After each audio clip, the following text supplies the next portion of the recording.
So proteins is the first one here. Proteins are made up of amino acids, so 20 of them. Not all of them can be made by the body, so some are essential amino acids that you must be eaten. We can't make them. So the monomers, the amino acids, the polymers are the proteins. You can see here there's a carboxylic acid group, and so that's a carbonyl group, just that part there. And the amino group, that's amino acid. Acid because the H can come off, but we'll go into that right now. And so there is the properties of these is they can both, they're amphoteric, so they can both act as both acids and bases. In this particular case, the hydrogen's come over here and popped off over here, but it can take hydrogen ions and it can release hydrogen ions, so it can act as both an acid and a base. When it's in this neutral form here, either there's a pos and neg to neutralize, or this is just not here, so the pos isn't there, and that's just an OH group there. That's called a zwitterion. You can look up the isoelectric point in your data booklet, and that is the pH at which that particular amino acid is in this state. And amino acids themselves act as buffers, one of the three buffer systems in your blood, in order to keep one of the three main buffer systems to keep the pH of your blood around 7. Okay, so let's look at that in a little bit more detail.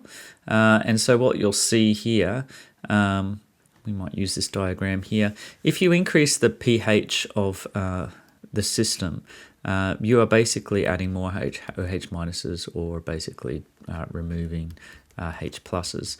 What that's going to do is the OH minuses are going to rip off the hydrogens. So you can see here the hydrogen here has been ripped off, and you can see here the extra hydrogen here has also been taken as well. And so if you increase the pH, keep on doing that, eventually the amino acid will be negative, and vice versa. If you keep on decreasing the pH, and as soon as it's past its isoelectric point, the amino acid will be positive. That will mean this will now travel to the positive electrode, and this positive one will travel to the negative electrode. So we can separate amino acids using chromatography and electricity, and that's called electrophoresis. So basically just using electricity to separate them. So here's a practice question here. We can ignore the pKa and pKa2s.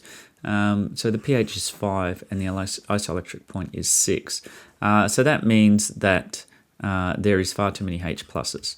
And so the zwitterion plus H plus will end up adding the H pluses to it, so it'll be positive overall. That means that therefore this is effectively acting as a base here, and so this particular situation here must be the conjugate acid for Bronsted-Lowry. Looking at how you also need to be able to add the amino acids together, so just look for the OH group on the carboxylic acid group, and take one of the H's from the amino group here.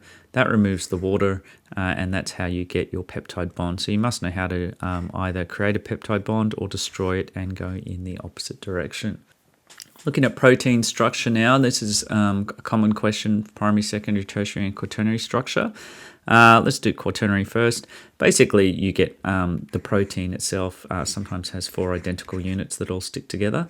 That's something like hemoglobin actually does that. That's called the quaternary structure. The primary structure is just the individual amino acids. That's the shorthand for amino acids. And they are intramolecular forces, and they're covalently bonded, as you saw in the peptide bond in the previous structure. The secondary structure specifically is hydrogen bonding. We'll go into detail this in the further slides. So they're either alpha-helix or beta sheets. We'll do that in a little bit more detail in a second. The tertiary structure, please associate that with denaturing. And so that's a whole heap of different types of bonding besides these secondary structure here. And so the side groups can have all sorts of types of bonding: hydrophobic, hydrophilic, hydrogen bonding, dipole bonding, ionic bonding, disulfide bridges, etc. Okay, and so let's have a look at those in a little bit more detail. There is a picture here of the primary. The secondary, this one's an alpha helix or a beta sheet over here. The tertiary is every other bond, and protein is just grabbing several of these and sticking them together. So the secondary structure, it's hard to find some information on this. In I would think that this is just a continual sheet, and this is actually intramolecular bonding for both. But I'm writing intermolecular both because the diagrams have separate lines here. And one of the mark schemes, at least, it might have been 2020, but I can't remember, says specifically in the mark scheme is intermolecular bonding. Not completely sure on that, and your textbooks are not clear on that, and I haven't taken that any further. But the important thing to mention is they are hydrogen bonding. You can see there's less hydrogen bonding here, and that makes it rather springy. So you need to know that alpha helix, that there is less intramolecular bonding, making it elastic, where there is quite a lot of extra hydrogen bonding, high density of hydrogen bonding, and so that means that it is rigid and inelastic. So beta sheets are inelastic because of the hydrogen bonding between the sheets, the chains, I should say, and intramolecular bonding, hydrogen bonding, is far less between the alpha helix chain, and so that makes it elastic. They're the key words you need to have. Tertiary bonding, hydrogen bonding, you should be familiar with. Ionic bonding, should be familiar with. Hydrophobic, hydrophilic, should be semi-familiar with because of dispersion bonding, dispersion forces and long chains. Probably not familiar with this covalent disulfide bridge, which from my memory is helps make your hair curly. But I need to, don't take me on my word for that, all right? But just know disulfide bridges, all right? I'll let you do the research on that one. And catalysts. So catalysts here in your syllabus, it specifically wants you to know the difference between an intermediate and an activated complex. You can think of activated complexes as not really existing. They're that momentary joining of when they first collide for that split second from when they're going from reactants to products. Whereas intermediates are actually stable products that can be isolated.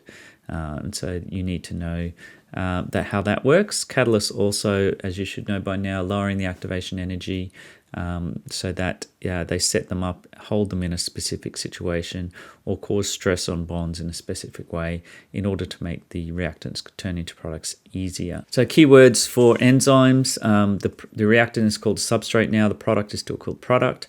The active site is where it fits. It usually fits in slightly irregularly, causing a stress in a particular area.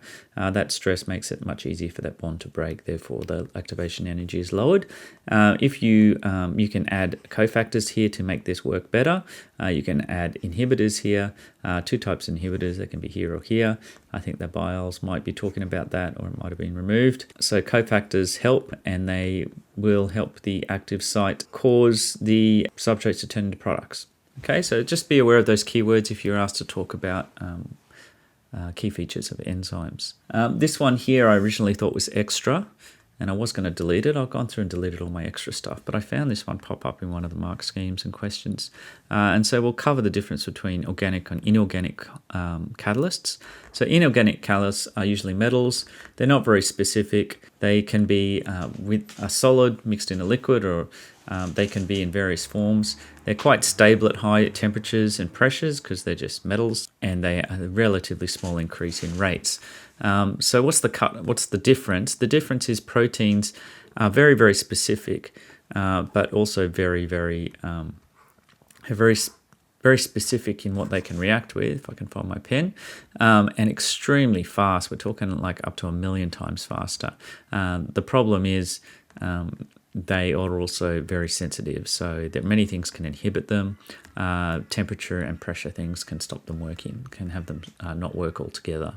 And so they are extremely effective, but also high demand. They are high maintenance. Okay, just it's with your graphs as well. You should always expect that the temperature and pH graphs look like this. This is basically because denaturing is occurring, but you should get this gradual increase here, and that's to do with collision theory. And so these rapid drops are due to denaturization. So disruption of hydrogen bonds and other forces holding the tertiary structure. That's a nice definition of denaturing.